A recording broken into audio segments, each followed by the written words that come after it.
The old apartment building was already marked for demolition, which explained the cheap rent and the empty parking lot. Daniel told himself that living there would be temporary, just until he saved enough money to leave the city.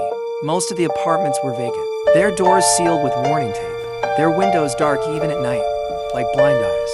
The landlord dismissed Daniel's concerns with a tired smile, blaming every strange sound on the age of the building.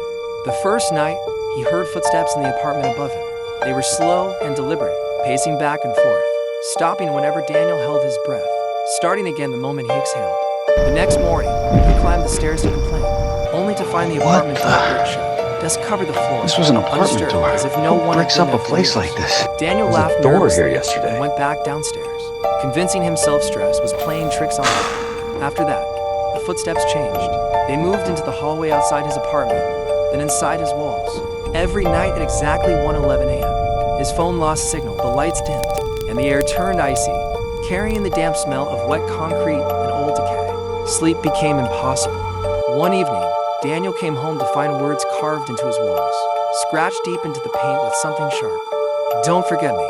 The message covered every room, written again and again in uneven handwriting.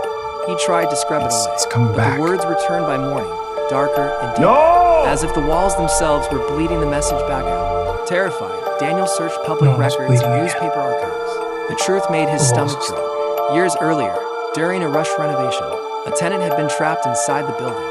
Emergency exits were sealed. His calls for help were ignored, mistaken for construction noise. He paced the floors for days, growing weaker, until he collapsed and died alone. The building had been quietly abandoned so Why can't I feel it? that night, the footsteps stopped. The silence felt wrong, heavy and unnatural. Daniel felt Why relief can't I feel it? first time until he realized the quiet was coming from inside his own Nothing there. chest. His heartbeat was gone.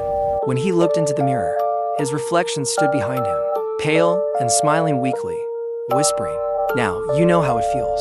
Weeks later, the building was demolished. Workers reported hearing footsteps beneath the rubble, still pacing, still circling, waiting patiently for someone else to move in.